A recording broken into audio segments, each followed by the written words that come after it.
Hey everyone, today I'm going to teach you how to create a gradient background in Canva. Without any further ado, let's get started. First, open your Canva design in the web editor. Once you're in, direct your attention to the left sidebar where you'll see various design tools. Click on Elements to access Canva's library of graphics and design elements. This is where you'll find everything from shapes to decorative graphics that can transform your design. Now, in the search bar at the top of the Elements panel, type Gradient and hit Enter.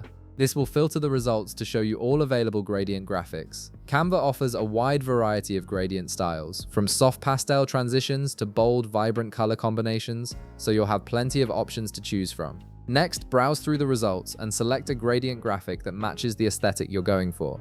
Click on it to add it to your canvas. Don't worry if it doesn't cover the entire design at first, you'll adjust that in just a moment. Once the gradient appears on your canvas, you'll need to resize it to cover your entire design. Click and drag the corners of the gradient outward until it fills the whole canvas from edge to edge. This ensures your background looks seamless and professional without any gaps or white space showing through. Now here's where you actually set it as your background. Right-click on the gradient you just resized. From the menu that appears, look for an option that says Set Image as Background. Depending on your version of the editor, you might also see Replace Background as an option. Click whichever one appears for you. This action sends the gradient to the back layer of your design, making it function as a true background rather than just another element sitting on top of your canvas. If you want to customize the gradient colors to better match your brand or project, click on the gradient itself. You should see the gradient colors appear in the top toolbar. Click on any of those color swatches to open the color picker, where you can choose new colors or enter specific hex codes.